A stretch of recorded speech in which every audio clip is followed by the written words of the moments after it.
At the entrance, she said, "Take care of it for a week." I was puzzled. "What are you talking about?"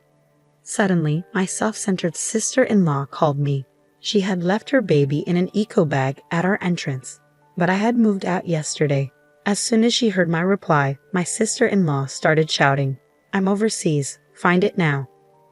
I rushed to the house I lived in by car, but the baby was nowhere to be found. I thought I need to call the police.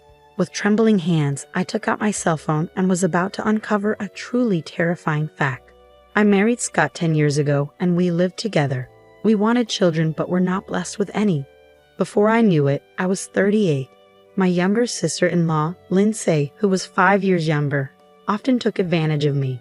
Her husband was a president, and my husband worked for his company, which she used to her advantage. It was commonplace for her to ask me to run errands, only a 10-minute drive from our house. Moreover, since she got pregnant, she called me more often, even making me clean the house and prepare dinner. Even though I loved taking care of people, I told my husband that she was being too selfish. But he asked me to keep looking after her for a while, saying, "I'll talk to her about it."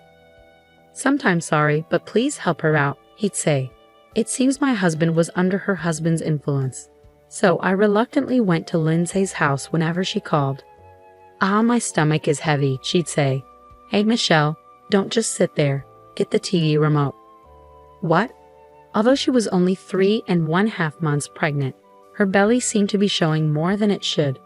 However, she was naturally plump, so I kept my unnecessary thoughts to myself. "Wouldn't it be better for a safe delivery if you moved around a bit yourself?" I suggested. "Don't give me advice when you've never been pregnant," she snapped. "This baby is going to be our future son. What's wrong with taking good care of him?" She slouched on the sofa, never dropping her arrogant attitude, which gradually wore on my nerves and stressed me out. But when I questioned whether the gender could be determined at 3.5 months, she flared up in anger. "You have an old brain. Nowadays, civilization has advanced so much that you can find out the gender right away." With Lindsay insisting as if it were the most natural thing, I didn't feel like arguing back and just listened to her complaints wearily. "You're just jealous because you can't get pregnant," she accused. "It's really bad for the baby's prenatal education. If anything happens to this baby, it's your fault." Eventually, she started using the unborn baby to threaten me. It became suffocating to be with Lindsay, and I continued to go home sighing after quickly finishing what I needed to do. When I talked to my husband after returning from work, he soothed me, saying, "Just bear with it a little longer." Still, I felt uneasy as I went on with my life because it was painful to keep feeling this way. I made excuses whenever Lindsay called and kept refusing her. Then Lindsay complained to my husband that I was being mean to her, which left me completely at a loss. Even if I said I was busy, she wouldn't listen and kept calling me. Eventually, I had to answer the phone, and she screamed in a piercing voice, "Michelle, is it okay if your brother's position at the company gets worse? You haven't forgotten that my husband is the president, right?" My husband was always gentle and kind with the sole intention of not causing him trouble. Feeling like I had no other option, I found myself at Lindsay's place more often. As time passed, Lindsay gave birth to a boy a month before her due date. Moreover, the baby weighed over 140 ounces. Isn't he too big for being born so early? I wondered, but having never been pregnant myself, I assumed it might be possible and accepted it. Lindsay named the child Chris, and predictably, after her discharge, she called me to take care of the baby. "Think of it as practice for when you have your own. Fulfill your duty as a nanny. You might not even get the chance to have one," she remarked. Despite my annoyance with Lindsay, I visited her home every time she called, thinking she must be struggling after just giving birth. Plus, the baby was just too adorable. "Chris, you're such a good boy. Grow up healthy," I'd coo. Changing diapers for the first time and bathing him, none of it felt like a burden when I saw his face. However, 3 months passed and Lindsay started dropping the baby off at my house more frequently. "What's going on? You're all dressed up," I questioned her once. "I have a dinner with people related to my husband's work. I have to go with him, so you take care of Chris," she replied. As she regained her strength, I realized how busy a president's wife could be, and I diligently took care of the baby. However, the frequency of Lindsay leaving Chris with me started increasing. Thanks for today. Isn't this too much? You're not just accompanying your husband, are you? I asked her one day. Right now, my husband is handling an important business deal, and I'm helping out. You should help too. Lindsay raised her voice, forcing the child on me before quickly leaving. With doubts about whether she was really any help, I couldn't just ignore the baby in front of me, so I took care of him as needed. However, one day was different. When I changed his diaper, Chris had diarrhea. He was energetic and didn't have a fever, so I kept the room warmer than usual to keep him from getting cold. In the evening, when Lindsay came to pick up Chris, I told her about it. She confronted me loudly, accusing, "You useless thing. You did something to Chris out of spite, didn't you?" I shook my head, denying it, just as my husband Scott came home. "What's all this noise in the entryway, Scott?" Lindsay's voice softened, and she started crying, despite always using harsh words towards me. "I understand your feelings, but Michelle doesn't have much experience with child rearing. It might have just been a bit cold today.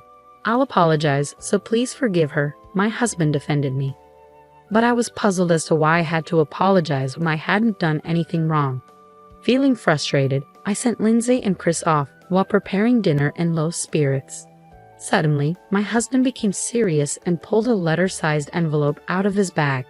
"Michelle, there's something important we need to talk about." "Dinner can wait. Please have a seat," he said, spreading out the documents on the table.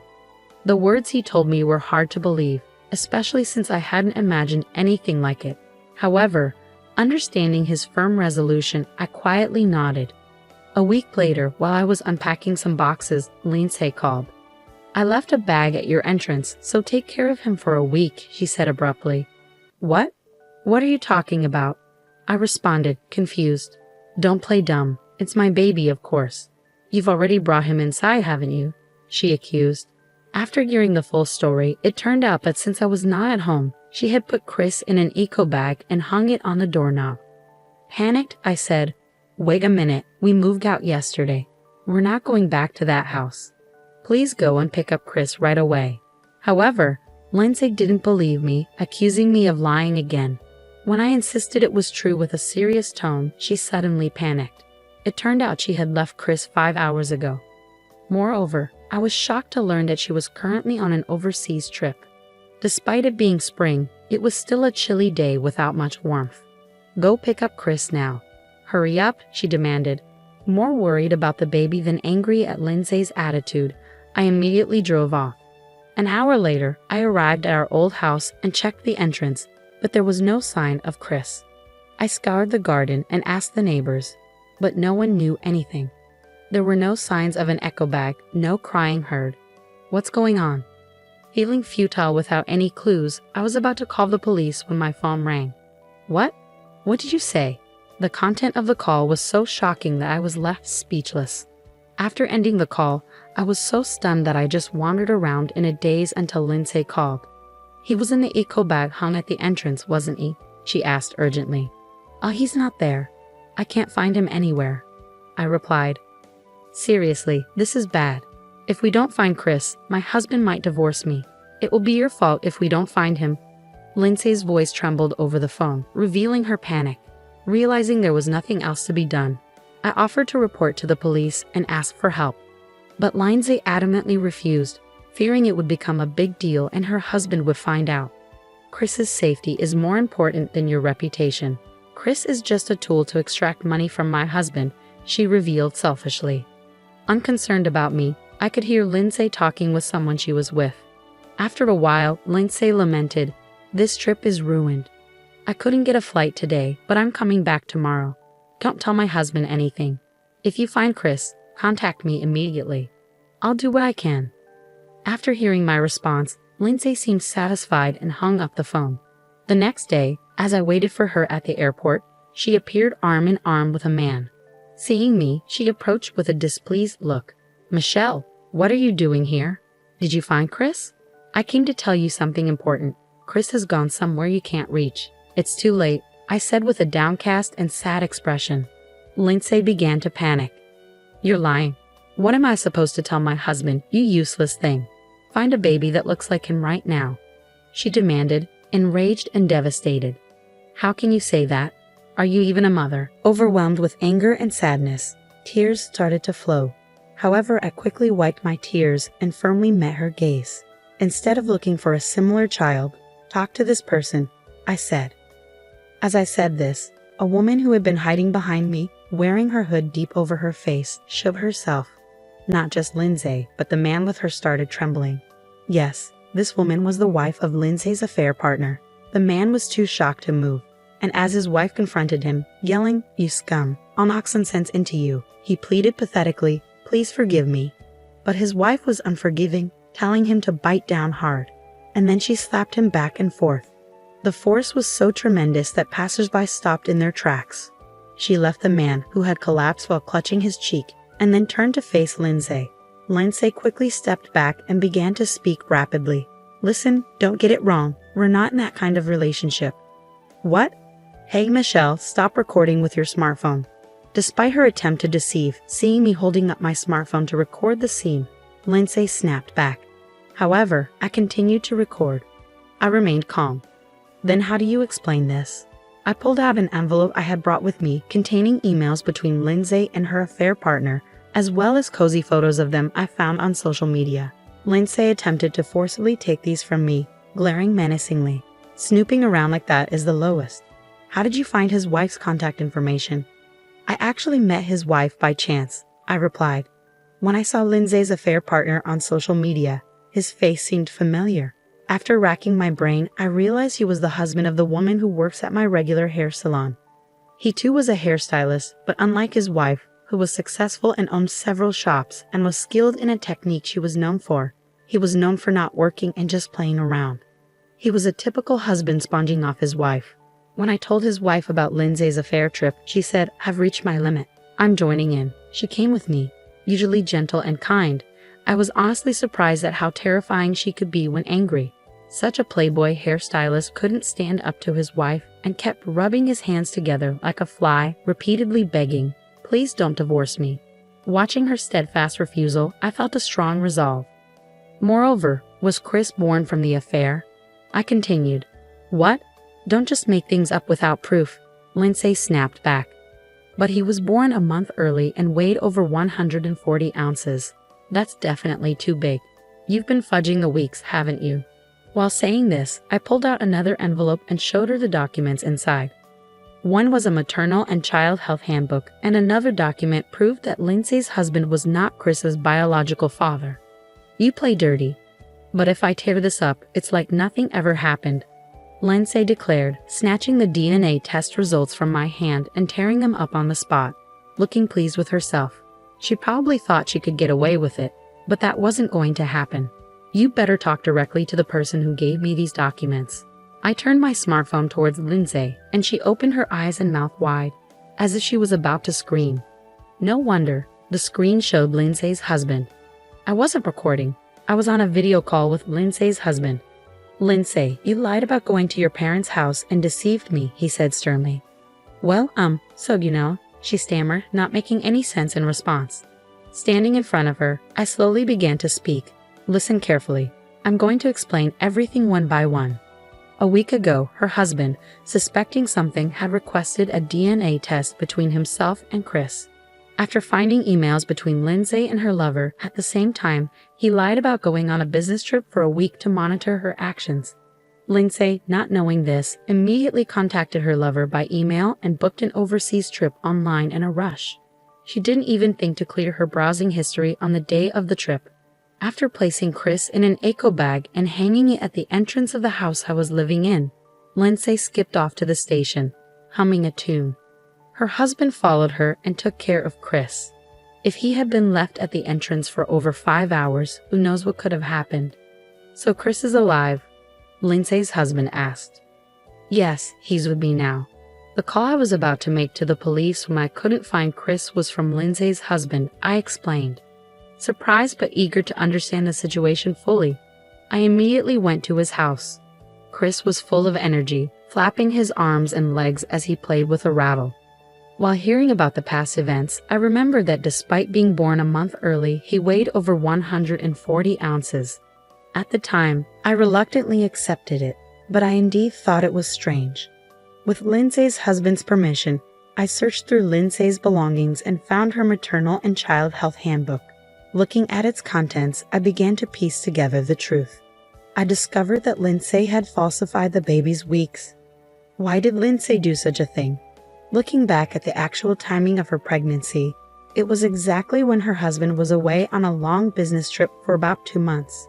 Therefore, it was impossible for him to be the father of the baby. Realizing that she was pregnant with her lover's child, Lindsay thought she could deceive everyone by fudging the birth month, especially since the baby turned out to be an unexpectedly big baby. That's when I became suspicious. Then the lover, now exposed even about the child, began apologizing profusely to his wife. However, his wife coldly said, "You'll have to live on your own strength from now on," and slammed a divorce paper down on the spot as she kicked her crying husband and walked away. There was a refreshing certainty in her stride. Meanwhile, Lindsay's husband did not remain silent. "Of course I'm divorcing you. Go be with that man," he declared. "No, I just liked his face. He has no money. You were with me just for the money, right?" Caught in the truth, Lindsay choked up. "You said Chris was just a means to get money from your husband." "Don't spout nonsense," her husband retorted. I had recorded everything to prevent Lindsay from denying it later. Lindsay's husband had been silently listening to our conversation until then, his face flushed with deep furrows between his brows. Confronted with the unexpected truth, Lindsay seemed to tremble slightly, but then, as if remembering something, she peered into her smartphone screen. "If Chris is okay, then it's all good, right? Besides, even if we're not related by blood, I gave birth to him. So he's as good as your child," Lindsay argued, looking smug. Both Lindsay's husband and I inadvertently exclaimed, "What?" at her pathetically selfish justification. "This is the end." Lindsay's husband abruptly hung up the phone. "What are you going to do about this? I did everything you told me to do, didn't I? Didn't you like it?" Lindsay tried to call her husband from her smartphone, but he had blocked her calls. More importantly, Lindsay, did you know that leaving Chris in an eco bag and going out is a crime? I asked, shaking my head vigorously. I showed her what kind of crime it was on my smartphone screen, and she suddenly began to tremble and collapse on the spot. "Lindsay, this is goodbye for us." "Farewell," I said coldly. After giving her a cold look, I walked away, feeling a chill. When I turned around, Lindsay's eyes were bloodshot, and her brows twitched as she made a terrifying face. "I'll tell Scott this happened because you moved without telling me," she shouted, desperate. "It was my husband who decided to move because he pitied me being exploited by you. He knows everything about this incident too. He said he never wants to see you again." Thinking her brother was her last ally, Lindsay screamed loudly when she realized he had abandoned her. It's incredible how selfish one can be, never once thinking about Chris. This is no time to cry. Go pick up Chris right now. If I'm getting divorced, I don't need the baby. What kind of person are you? I retorted. I will never forget what you just said. Chris will never go back to you, no matter what. Having declared my separation from my hopelessly awful sister-in-law, I walked away with a firm resolution in my heart. Later, I reported the incident of Lindsay abandoning the baby to the police. Even though he was quickly protected, the act was deemed too cruel, and Lindsay was severely reprimanded by the police. Lindsay ended up being divorced by her husband and disowned by her own family, becoming utterly alone. She was sued by her ex-husband for child abandonment and tricking her child's father, demanding $30,000. She and her lover had to borrow money to pay the settlement, and because they borrowed from a dubious company, she ended up working in a shady place to repay the debt. My resolution was to raise Chris as my own child. When I told this to my husband, he happily agreed. Oh, I almost forgot to mention, I am also expecting a new life. I will raise these children carefully so they can live freely and happily.